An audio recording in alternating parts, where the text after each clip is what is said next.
Barakatah Yahweh, Barakatah Yahawashi, Bahasham, Barakahakwadash, Barakatum. First and foremost, I want to give all praises, glory, and infinite honors to Yahweh, Bahasham, Yahawashi.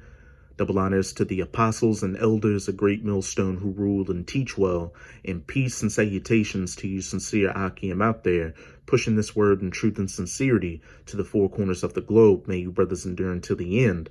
This is the brother Ra'aya with another video, and I'm going to start it off in Daniel chapter 2, verse 40.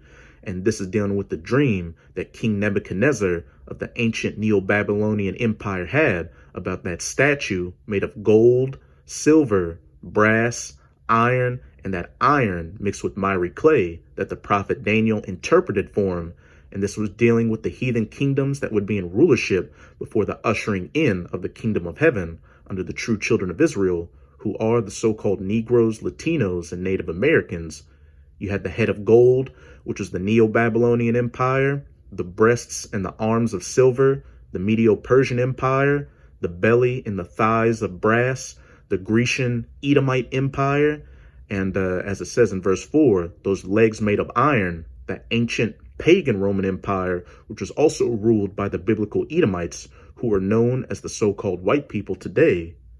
And the fourth kingdom shall be strong as iron, for as much as iron breaketh in pieces and subdueth all things, and as iron that breaketh all these shall it break in pieces and bruise. And the ancient pagan Roman Empire was known for using iron-made weapons and other military technology, which was very effective over a lot of other heathen nations at that time who were still heavily relying on brass-made weaponry. Verse 41. Which is going into the current heathen kingdom we're living in right now, which is also ruled by the biblical Edomites. And whereas thou sawest the feet and toes, part of potter's clay and part of iron, the reincarnated Roman Empire, the NATO-EU alliance that the United States of America is a part of, which came into being beginning with the Edomites coming back into power during the Renaissance. The kingdom shall be divided, but there shall be in it of the strength of iron, for as much as thou sawest the iron mixed with miry clay. And it's easy to see that this current rulership of the Edomites is divided, especially over this situation going on with Ukraine and Russia right now, which is what I'll be dealing with in this video.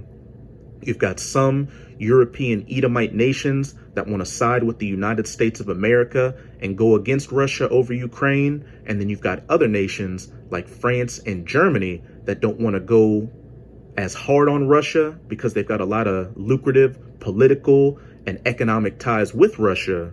And what this is ultimately going to culminate in is America's European Edomite allies, along with their other allies, turning against her during World War III and allying themselves with Russia and her allies, and they're all together going to shoot 200 million nuclear missiles onto the United States of America, which is going to turn it into the biblical lake of fire from sea to shining sea, and then a desolate, uninhabitable wasteland afterwards.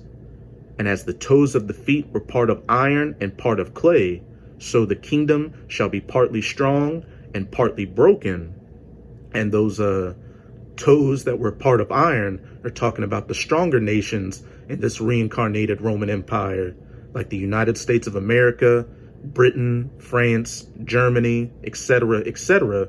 And the parts made of clay are these weaker nations known as the pigs, like Portugal, Ireland, Greece, and Spain. But as we'll see from a video I'm going to profile on RT America's YouTube channel, hey, you're seeing the parts of iron are divided as well. Again, countries like France and Germany are trying to maintain relations with Russia to avert a war with Russia because they know that Europe is going to be on the front lines of a war with Russia, and they're going to receive the most blowback from it, like they received the most blowback from American adventurism abroad in general. Just look at what happened with the Libyan and Syrian civil wars. It was Europe that had to deal with the refugee crisis caused by it. And then you've always got the United States of America meddling in European affairs. You've got the Nord Stream 2 pipeline, which would allow Germany to get cheaper natural gas from Russia But the United States of America has been constantly trying to hamper the Nord Stream 2 pipeline because they want to further hurt Russia economically and get these European nations to buy gas from the United States, which would be much more expensive. And then with France has been mad at the United States of America over the AUKUS deal, where the United States and the United Kingdom did a deal with Australia to sell them nuclear-powered submarines, which caused Australia to cut off and end lucrative business deals with shipbuilding that they were going to do with France. So the United States of America is just constantly meddling in their European allies' affairs. You can't forget during Donald Trump's presidency, he was heavily getting on these European nations because they didn't want to, in his words, foot their end of the bill for NATO. So again, what this is going to culminate is during World War III, America's allies turning against her to ally with Russia and her allies to shoot those 200 million nuclear missiles onto her. But now let's get to a little bit of that video on RT America's YouTube channel titled, Europe Doesn't Want War with Russia Over Ukraine. And whereas thou sawest the feet and toes, part of potter's clay and part of iron, the kingdom shall be divided. And what does it say in Mark chapter 3, verses 24 to 25? And if a house be divided against itself, that house cannot stand. And if a kingdom be divided against itself, those iron toes mixed with miry clay divided, then a kingdom cannot stand. We're living in the last seconds of the last days of the rulership of these Edomites globally. And I'm going to start the video at the 7-minute and 28-second mark.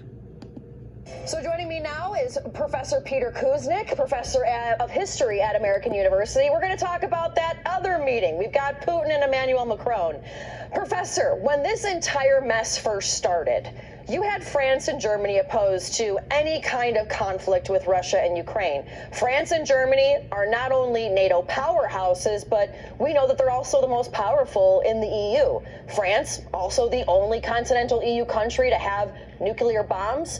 Could France broker a deal themselves, do you think, that would appease both Russia and Ukraine, or would that be defying NATO? That's kind of everybody's big question in all this.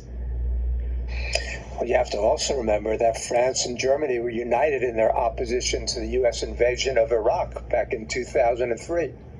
So there's been some history for this. And NATO is somewhat divided already. And NATO is somewhat divided. Again, this kingdom is divided. Germany has been very hesitant to go along with the hardline policies demanded by the United States. Turkey, the Turkish public is not very supportive of the United States, second biggest country in NATO. And Turkey is also a part of NATO, and Turkey is prophesied to turn against the United States of America and ally themselves with Russia. Just read Ezekiel chapter 38. Gomer, which is speaking of Turkey, shall join themselves unto Gog, Russia, and Russia is going to be a guard unto them.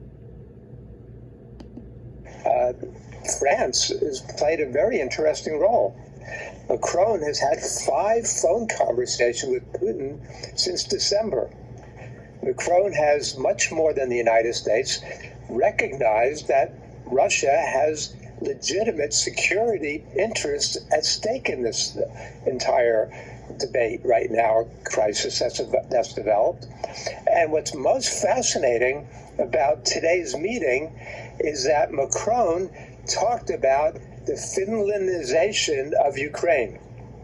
What that means is that that he's going to propose or discuss with Zelensky tomorrow the possibility that Ukraine accepts a neutral status, works with both sides, the Europeans, the West, and the Russians, and we diffuse the tension that way.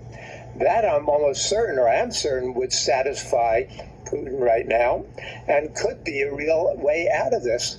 some form of that kind of neutralization of Ukraine is the most sensible, most rational way to diffuse this crisis. You know, Professor, let's go back for a second to the Biden and Schultz meeting today at the White House, because Biden was saying over and over again, you know, if Russia invades, the U.S. will shut off Nord Stream 2. Now, if you watch it, it kind of looks like the German chancellor was just very robotic in a way, repeating what Biden said, just like what Rachel Blevins just told us. Never specifically saying, though, what Germany would do with Nord Stream 2. Do you think the quiet part out loud is that Germany is 100% behind President Biden in this? Germany is certainly not 100% behind Biden. Germany will be suffering the brunt of the consequences of a cutoff of Nord Stream 2. Germany doesn't want that smoke from Russia. This is further driving that wedge between this kingdom, those iron toes mixed with miry clay. And the possibility of a complete cutoff of Russian oil and gas. The United States will suffer a little bit, but not nearly as much. You have to remember, Europe gets 41% of its natural gas from Russia, 25% of its oil, and Germany gets a lot of that. With Nord Stream 2 coming online, that'll ensure a greater supply of gas to Germany. So it's very much in Germany's interest. Clearly, Scholz is not a very experienced international politician, a statesman, and in some ways, Biden seemed to be browbeating him in this meeting. They have very different interests, and they have very different histories. Germany... In Daniel chapter 7, that little horn speaking of the United States of America, whose look was more stout, more proud, more arrogant, more browbeating, more forceful than his fellows, than his European Edomite allies, being the bullying them around to follow after whatever America wants to do, which always leads to America's European allies feeling the majority of the blowback from American adventurism abroad. Because of the history of it as being a warlike aggressor in World War I and World War II, is very hesitant to do anything that's going to encourage war in any form or military situations.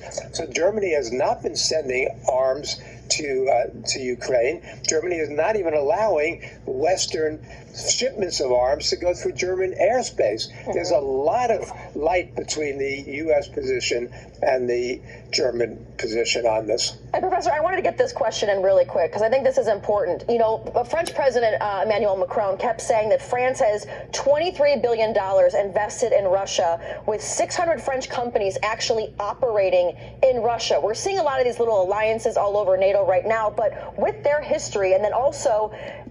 Kingdom shall be divided. As thou sawest the toes mixed of iron and of miry clay, the kingdom shall be partly strong and partly broken. It's the question of at what point is the EU economic concerns outweighed by NATO expansion initiatives in all of this? I'm sure that many countries in the EU, not just Turkey, not just Hungary, Germany, France, and others, see this constant expansion of NATO, 14 countries to the east since 1999, as really a counterproductive policy right now. I can understand why the Eastern Europeans might want to be part of NATO, why Estonia, Latvia, Lithuania might want to be part of NATO, why even Ukraine might want to be part of NATO.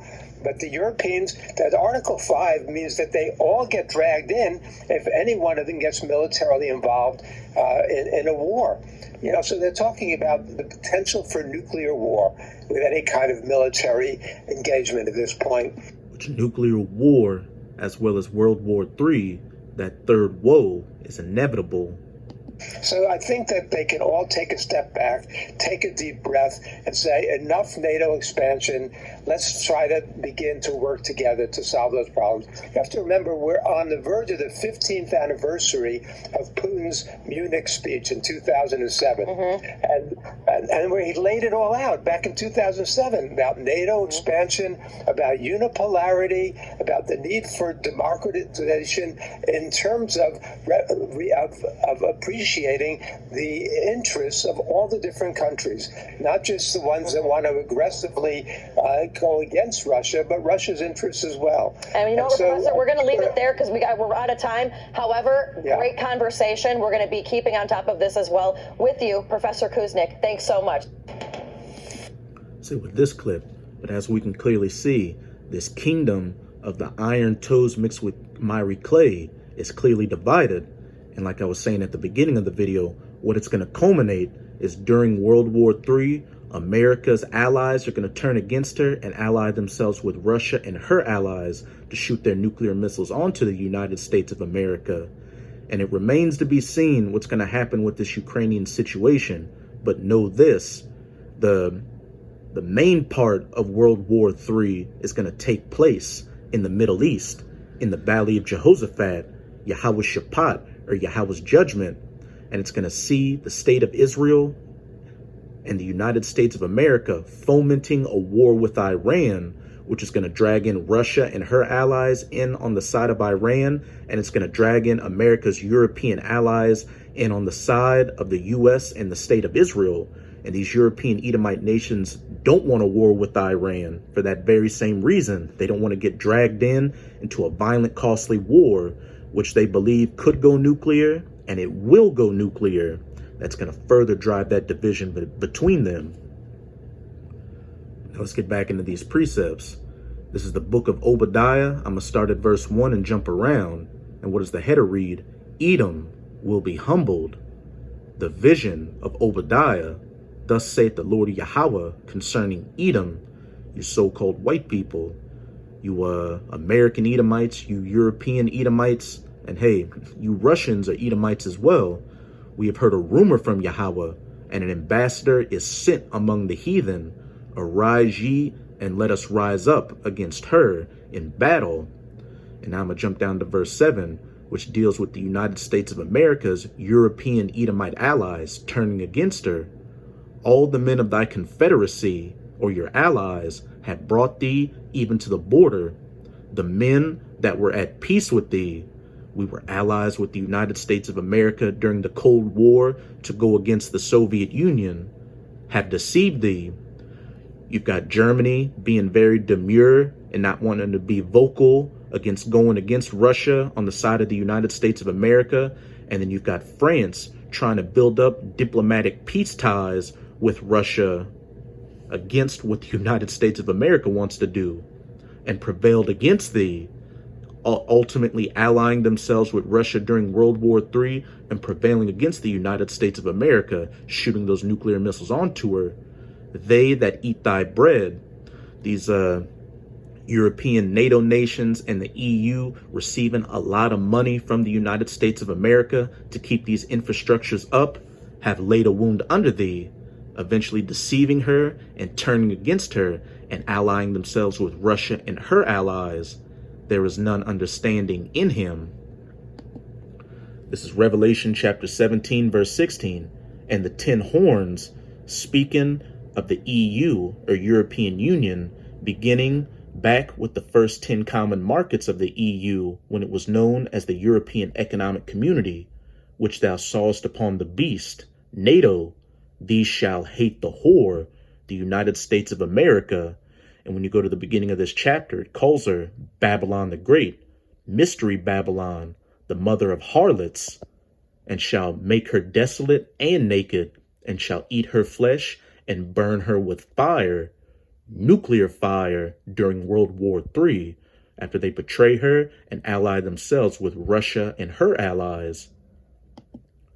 This is Jeremiah chapter 50, verse 9. For lo, I will raise and cause to come up against Babylon, the whore, the virgin daughter of Babylon, Babylon the Great, the United States of America, an assembly of great nations from the north country being Russia, because what's north of the United States of America, Canada, that Arctic Ocean region, and then Russia. And I've done plenty of videos in the past showing that Russia has been building up its military assets, including nuclear capable in that Arctic Ocean region.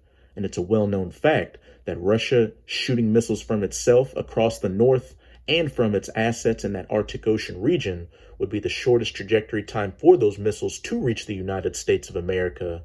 And that assembly of great nations are not only Russia's allies like China, Iran, and North Korea, but also America's allies, the 10 horns which thou sawest upon the beast, Britain, France, Germany, these other nations, NATO nations, etc., turning against that whore and allying themselves with the North Country.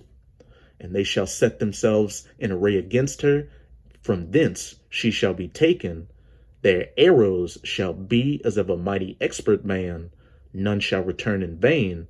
And those arrows are symbolic for those 200 million nuclear missiles that's going to be shot onto the United States of America. Because when the prophets saw these visions thousands of years ago, they didn't know what a modern nuclear missile was. So they described it the best way they could with what they knew during their times. Ancient weapons of war like bows and arrows, spears, javelins, flying swords, etc., etc. And we are living in the last seconds of these last days when these end times prophecies will take place, and this final kingdom of the heathen nations, chiefly of the Edomites, those iron toes mixed with miry clay, are going to go down, and then the kingdom of heaven under the children of Israel, again, the so-called Negroes, Latinos, and Native Americans, is going to be set up for eternity. This is Revelation chapter 9, verse 12. One woe or destruction is past, speaking of World War I, and behold, there come 2 woes more hereafter, World War II, which is past, and World War III, which is yet to come and will go nuclear, is quickly approaching. So that's it with this video. And with this video, I hope you sincere Akim and Akwath were edified. Just keep strong. As you can clearly see, we're almost out of this final wicked captivity of the heathen nations, chiefly of the Edomites. And as always, I'm going to say Abad Babal, Kwam Yasharala, and until next time, Shalom.